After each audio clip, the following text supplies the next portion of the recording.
Bill and Ted, face the music, dude. Hey everybody, and thanks for clicking on this video and checking out my channel.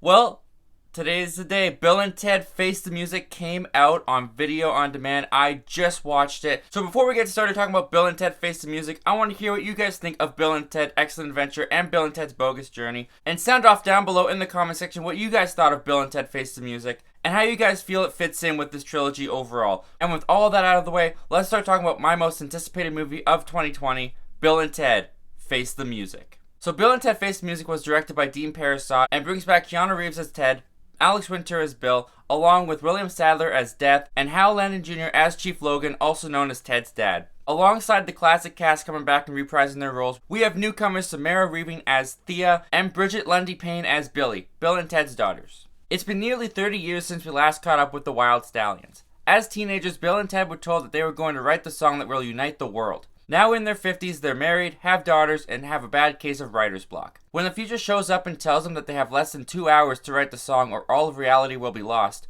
our lovable air guitar playing duo set off on a time-traveling adventure to the future to steal the song from their future selves. So I'm a huge fan of this franchise and of these two characters. If you've been on my channel for a certain amount of time, you probably already knew that. I first saw Bogus Journey back in the 6th grade when I was 11 years old. My dad put it on TV. It was playing on some channel. I hadn't seen Excellent Adventure yet, so some of the stuff with the doubles of Bill and Ted confused me a little bit, but I was still encapsulated by this world and by these characters. And I've absolutely loved Bill and Ted ever since. And there's been speculation surrounding this third film for a long time now, whether it was going to happen, if it was in development, the stuff that was happening with the studios, they couldn't get it funded, all this stuff. I've been tracking the process of the making of this movie for so many years, and when it was actually finally announced that it was actually going to happen, I could not contain my excitement. And last night, I actually got to sit down and watch the new Bill and Ted movie. So, was the new Bill and Ted movie excellent, or was it bogus? Let's talk about it. Starting off right off the bat, we gotta talk about Keanu Reeves and Alex Winter returning as Bill and Ted, because these guys are the reason we're here in the first place. What I've always loved about Bill and Ted, and the reason I was drawn to them in the first place, is because of their endearing, joyous charm that Keanu Reeves and Alex Winter bring to these characters. And Keanu Reeves and Alex Winter have always been able to keep that joyous charm and positive outlook at the core of the Bill and Ted characters. And they've always been able to bring that into whatever phase of life that Bill and Ted were in. In Excellent Adventure, they're very much immature, young teens in high school with a very youthful spirit. When we see them next in Bogus Journey, they're obviously older, they're in their adult life, they're adults with adult problems, and they've clearly matured, but they still have that positive outlook and excitement for life. And I've always appreciated how Keanu Reeves and Alex Winter were able to grow Bill and Ted as characters throughout their phases of life, but keeping the core of what makes them so likable in the first place intact. In Face the Music, we catch up with Bill and Ted 30 years later. They're in their 50s now, they're washed up artists, they have problems in their marriages and in their personal lives. And this could get depressing really fast, but what Keanu Reeves and Alex Winter are able to do is still keep the core of that charm, that likableness, and that excitement for life intact in Bill and Ted. And by still being able to infuse that positivity and excitement into Bill and Ted, Keanu Reeves and Alex Winter nail it coming back as these characters. I loved seeing Bill and Ted back in this movie. The chemistry between Keanu Reeves and Alex Winter as Bill and Ted is still there. Their comedic timing together is still on point, and they actually get to play a bunch of different versions of Bill and Ted because they're time traveling to the future. And to see them kind of having fun playing around in this playground, in this world again, is a lot of fun. And it's just so much fun to be back on another adventure with these guys. I was grinning from ear to ear every time they were on screen. Also returning is William Sadler as Death, who also doesn't miss a beat stepping back into this character. He's not in the movie for very long. He actually only gets a very limited amount of screen time, but William Sadler chews up and uses up and takes advantage of every single frame that he is in as Death. Just as he was in Bogus Journey, even with the small amount of screen time that he has in this movie, he just steals the show whenever he's on screen. Moving on to some of the newcomers, we have Samara Weaving as Thea and Bridget Lundy Payne as Billy, who are playing Bill and Ted's daughters. And as far as those characters go, I thought that they were okay. Their characters are a little one note for me, and we actually don't get to see them with Bill and Ted very much, which I thought was a very unfortunate missed opportunity because Bill and Ted go off on their adventure, and their daughters kind of go off on their own adventure that's very similar to the one that Bill and Ted went on in Excellent Adventure. But because a large majority of the screen time is spent with Bill and Ted and their daughters separated, it's hard to really get a feel and see the relationship that they have together, and that's really unfortunate, I feel, because it makes the characters a lot harder to get attached to, because as I mentioned, they are kind of one note.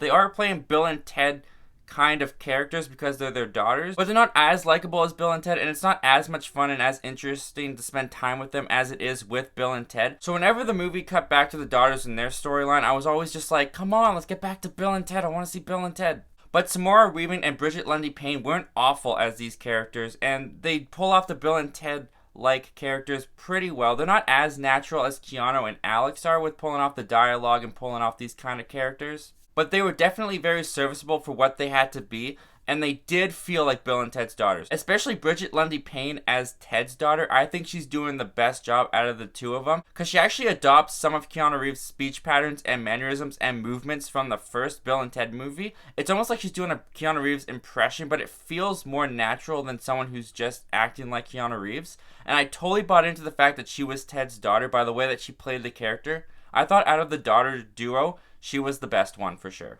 Also, while we're in the newcomers for a moment, I do want to give a shout out to Anthony Carrigan, who plays this kind of robot from the future. Won't give too much away, but at a certain point of the movie, that robot that he plays and the way that he plays that robot alongside Death becomes someone who steals the show. Also, the design of the robot I thought was super cool. Another thing Face the Music does really well, I felt, is splicing elements from both Excellent Adventure and Bogus Journey. We get some classic time travel adventure elements that we got from Excellent Adventure, as well as a revisit to hell like in Bogus Journey, in a way that feels like the filmmakers are paying homage to the roots and kind of honoring the franchise and what came before. And it also brings a continuity to this now trilogy, making all three of these movies feel much more connected, and the way that they did that in this movie, I liked a lot. I thought it was really good.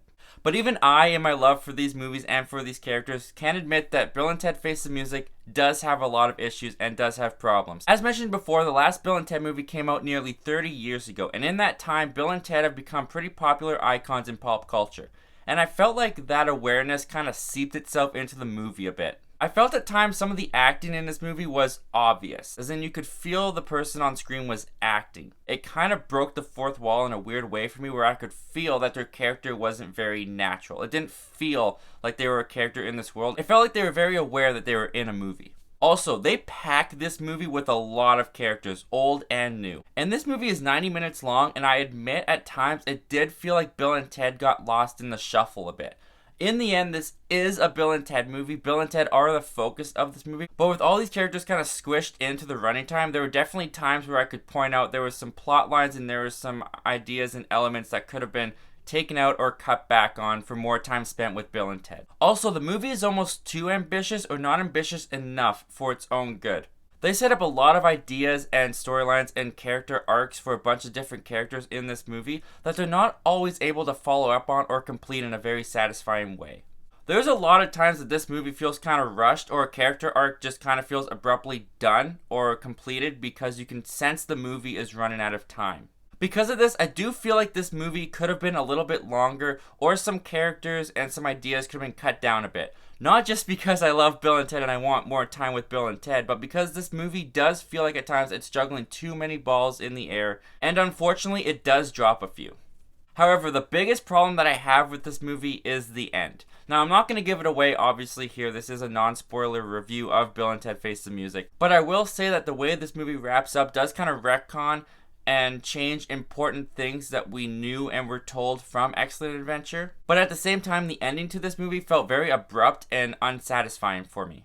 Truth be told, I prefer the ending of Bogus Journey to the ending of this one. And I know that the third movie was not planned at the time of Bogus Journey being made, but I do feel it would have been better to save an ending like Bogus Journey for the ending of this film. Because the ending to Face the Music, and it's supposed to end this trilogy as a whole, again, feels rushed, it feels unsatisfying, and it's honestly really weak. So yeah, Bill and Ted Face the Music is not an amazing movie. It has a lot of issues for me that stick out like a sore thumb. But even with all that said, it's still a Bill and Ted movie. It's amazing to see Keanu Reeves and Alex Winter back as these characters and seeing where Bill and Ted are now in their life. It's funny, it's wacky, it's absurd, and despite its problems, it is another fun adventure with the Wild Stallions with a lot of charm. For me, it is the weakest of the three movies, but it's still okay.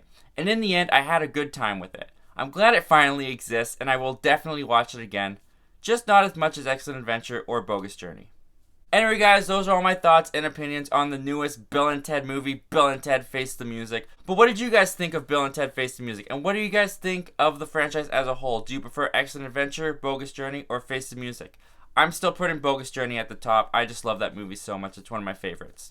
As always, guys, thank you so much for clicking on this video and checking out my channel. And thank you for being so patient with me to get more reviews out there. I've had a really busy summer. I'm still in a very busy season of life. I won't be able to put out videos that often, but this is still a really fun hobby that I enjoy. I love connecting with you guys about movies in this way, and I'll definitely be back to talk about some more in the future. Once again, guys, my name's Zachary Milne. Thank you for talking movies with me. Hope you have yourself a great day. Be excellent to each other, and party on, dudes.